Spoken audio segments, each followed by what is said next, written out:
ಗೌರಿ ಗಣೇಶ ಹಬ್ಬಕ್ಕೆ ಎಲ್ಲರೂ ಅಕ್ಕಿ ಕಡುಬು ಮಾಡ್ತಾರೆ. ಇದು ಅಕ್ಕಿ ಹಿಟ್ಟಿಂದ ಮಾಡಿರೋಂಥ ಕಡುಬಲ್ಲ, ಇದು ಕಡಲೆ ಹಿಟ್ಟಿಂದ ಮಾಡಿರೋಂಥ ಕಡುಬು. ಇದು ಬಾಣಲೆಗೆ 1-2 ಸ್ಪೂನಷ್ಟು ತುಪ್ಪ ಹಾಕ್ಕೊಳ್ತಾ ಇದ್ದೀನಿ.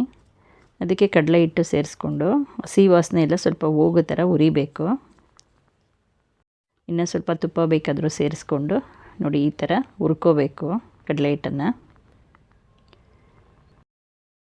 ಇದು ಸಕ್ಕರೆ ಪುಡಿ ಮಾಡಿ ಸೇರಿಸ್ಕೊಳ್ತಾ ಇದ್ದೀನಿ. ಈ ಬಿಸಿಗೇನೆ ಚೆನ್ನಾಗಿ ಮಿಕ್ಸ್ ಆಗಲಿ ಹಿಟ್ಟು ಜೊತೆಯಲ್ಲಿ. ಇವಾಗ ಕೊಬ್ಬರಿದು ಇದು ಪೌಡ್ರ್ ಹಾಕ್ಕೊಳ್ತಾ ಇದ್ದೀನಿ. ಆಮೇಲಿರೋ ಕಪ್ಪುದೆಲ್ಲ ತೆಗೆದು ಪುಡಿ ಮಾಡಿರೋಂಥ ಕೊಬ್ಬರಿ ಇದು. ಅದ್ರ ಜೊತೆ ಹಾಲು ಸೇರಿಸ್ತಾ ಇದ್ದೀನಿ. ಸ್ವಲ್ಪ ಕೆನೆ ಇತ್ತು ಅದನ್ನು ಸೇರಿಸಿದ್ದೀನಿ. ಆ ಹಾಲಲ್ಲಿ ನೋಡಿ ಈ ಥರ ಬೇಯಬೇಕು. ಹಿಟ್ಟೆಲ್ಲ ರೆಡಿ ಆದಮೇಲೆ ಮುಚ್ಚಿಟ್ಕೋಬೇಕು. ಇವಾಗ ಇದು ಡ್ರೈ ಫ್ರೂಟ್ಸು, ದ್ರಾಕ್ಷಿ, ಗೋಡಂಬಿ, ಬಾದಾಮಿ, ಸ್ವಲ್ಪ ಪಿಸ್ತಾ ಇದೆ. ಇದು ಕೊಬ್ಬರಿ ಪೌಡ್ರ್ ತೊಗೊಂಡಿದ್ದೀನಿ ಇಲ್ಲೂ ಸ್ಟಫಿಂಗಿಗೆ. ಇಲ್ಲಿ ಸಕ್ಕರೆ ಪುಡಿ ತೊಗೊಳ್ಳಲ್ಲ, ಬೆಲ್ಲ ತೊಗೊಂಡಿದ್ದೀನಿ, ಬೆಲ್ಲದ ಪೌಡ್ರು. ಇದನ್ನೆಲ್ಲ ಸ್ವಲ್ಪ ಬಿಸಿ ಮಾಡಿಕೊಂಡು ನೋಡಿ ಈ ಥರ ಪುಡಿ ಮಾಡ್ಕೋಬೇಕು. ತುಂಬ ಸಣ್ಣನೂ ಇರಬಾರ್ದು, ದಪ್ಪನೂ ಇರಬಾರ್ದು. ಇದಕ್ಕೇ ಬೆಲ್ಲ ಮತ್ತು ಕೊಬ್ಬರಿ ಪೌಡ್ರ್ ಸೇರಿಸ್ಕೊಂಡು ಮಿಕ್ಸ್ ಮಾಡ್ಕೊಳ್ತೀನಿ. ಬೆಲ್ಲ ಎಲ್ಲ ಸ್ವಲ್ಪ ಕರಗಬೇಕಿದ್ರ ಜೊತೆಯಲ್ಲಿ.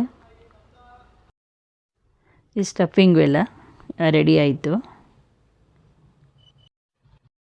ಇಲ್ಲಿ ಡ್ರೈ ಫ್ರೂಟ್ಸ್ ಬದಲು ಹಸಿ ಕೊಬ್ಬರಿನೂ ಬೆಲ್ಲನೂ ಇಟ್ಕೊಂಡು ಮಾಡ್ಕೋಬೋದು. ಇವಾಗ ಈ ಹಿಟ್ಟನ್ನು ಸ್ವಲ್ಪ ತುಪ್ಪ ಹಾಕ್ಕೊಂಡು ನಾದ್ಕೊಳ್ತಾ ಇದ್ದೀನಿ.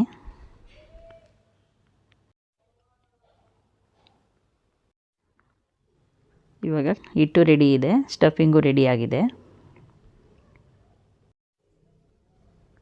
ನೋಡಿ ಇದು ಮೋದಕದ ಮೋಲ್ಡ್ ಇದು. ಇದರಲ್ಲಿ 2-3 ಸೈಜೆಲ್ಲ ಸಿಗುತ್ತೆ. ಸ್ವಲ್ಪ ಚಿಕ್ಕದು ದೊಡ್ಡದು ಎಲ್ಲ ಇರುತ್ತೆ. ಇದು ಸ್ವಲ್ಪ ಚಿಕ್ಕ ಸೈಜಲ್ಲಿದೆ. ಇದಕ್ಕೆ ಒಳಗಡೆಗೆಲ್ಲ ತುಪ್ಪ ಹಚ್ಕೊಳ್ತಾ ಇದ್ದೀನಿ. ತುಪ್ಪ ಹಚ್ಚಿದಾದ್ಮೇಲೆ ನೋಡಿ ಈ ಥರ ಹಿಟ್ಟು ತಗೊಂಡು ಇದ್ರ ಒಳಗಡೆ ಹಾಕ್ಕೋಬೇಕು. ಒಳಗಡೆ ಹಾಕ್ಕೊಂಡಿದ್ದು ಸುತ್ತು ಸ್ವಲ್ಪ ಈ ಥರ ಪ್ರೆಸ್ ಮಾಡ್ಕೋಬೇಕು. ಇನ್ನೊಂದು ಸ್ವಲ್ಪ ಹಿಟ್ಟು ಹಾಕ್ಕೊಂಡು ಸುತ್ತು ಪ್ರೆಸ್ ಮಾಡಿಕೊಂಡ್ರೆ ಅದು ಡಿಸೈನ್ ಎಲ್ಲ ಚೆನ್ನಾಗಿ ಬರ್ತದೆ.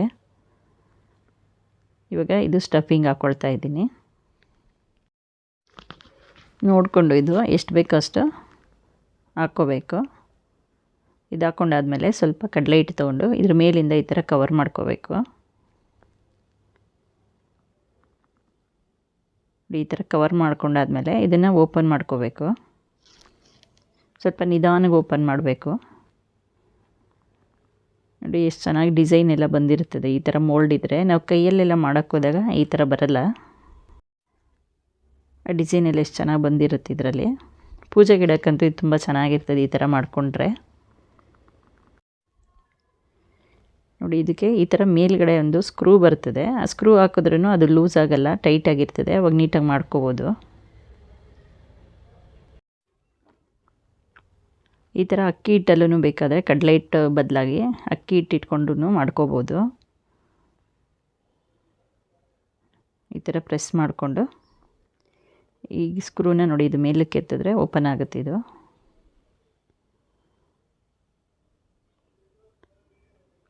ತೆಗಿತಾ ಇದ್ದೀನಿ. ನಾವು ಅಕ್ಕಿ ಹಿಟ್ಟಾಗಿ ಏನಾದರೂ ಮಾಡಿದ್ರೆ ಇದನ್ನು ಸ್ಟೀಮ್ ಬೇಕಾದ್ರೂ ಮಾಡ್ಕೋಬೋದು. ನಾವು ಇಡ್ಲಿ ಪಾತ್ರೆಯಲ್ಲಿ ಇಟ್ಕೊಂಡು ಬೇಯಿಸ್ಕೋಬೋದು. ಈ ಥರ ರೆಡಿ ಮಾಡ್ಕೊಂಡಾದ್ಮೇಲೆ ಮಾಮೂಲಿ ಕಡುಬು ಥರನೂ ಇದರಲ್ಲೇ ಮಾಡ್ಕೋಬೋದು. ಒಂದು ಇಲ್ಲಿ ಪಾಲಿಥೀನ್ ಶೀಟ್ ಹಾಕ್ಕೊಂಡಿದ್ದೀನಿ. ಅದಕ್ಕೆ ಸ್ವಲ್ಪ ತುಪ್ಪ ಹಚ್ಕೊಂಡು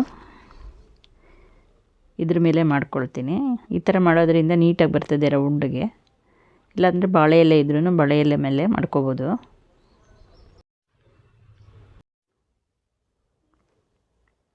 ಇವಾಗ ಇದನ್ನು ಮೋಲ್ಡಲ್ಲಿ ಹಾಕ್ಕೊಳ್ತೀನಿ. ಹಂಗೆ ಬೇಕಾದ್ರೂ ಫಿಲ್ ಮಾಡಿಕೊಂಡು ಮಾಡ್ಕೋಬೋದು. ಇದು ಮೋಲ್ಡಲ್ಲಿ ಹಾಕಿ ಇದರೊಳಗಡೆ ನೋಡಿ ಡ್ರೈ ಫ್ರೂಟ್ಸ್ ಹಾಕ್ಕೊಳ್ತಾ ಇದ್ದೀನಿ. ಈ ಥರ ಮೋಲ್ಡಲ್ಲಿ ಮಾಡೋಂಗಿದ್ರೆ ಎಲ್ಲ ಒಂದೇ ಸೈಜಲ್ಲಿ ತುಂಬ ನೀಟಾಗಿ ಡಿಸೈನ್ ಎಲ್ಲ ಬರ್ತವೆ. ನಾವು ಕೈಯಲ್ಲಿ ಮಾಡೋಕ್ಕೆ ಹೋದಾಗ ಈ ಥರ ನೋಡಿ ಡಿಸೈನ್ ಎಲ್ಲ ಬರಲ್ಲ. ಸ್ವಲ್ಪ ಹುಷಾರಾಗಿ ತೆಗಿಬೇಕಿಲ್ಲ ಅಂದರೆ ಅದು ಅಲ್ಲಿ ಅಂಟ್ಕೊಂಡಿರ್ತದೆ. ಈ ಥರ ಕಡಲೆ ಹಿಟ್ಟಲ್ಲಿ ಮಾಡಿದಾಗ ಸ್ಟೀಮ್ ಮಾಡೋದೇನು ಬೇಡ, ಚೆನ್ನಾಗಿರುತ್ತೆ ಹಂಗೇನೆ. ಕಡಲೆಪಪ್ಪಿನ ಪುಡಿ ಮತ್ತು ಬೆಲ್ಲ ಹಾಕಿನೂ ಇದಕ್ಕೆ ಸ್ಟಫಿಂಗ್ ಮಾಡ್ತಾರೆ. ಅದನ್ನು ಬೇಕಾದರೆ ಇಟ್ಕೊಂಡು ಮಾಡ್ಕೋಬೋದು, ಅದರಲ್ಲೂ ಚೆನ್ನಾಗಿರ್ತದೆ.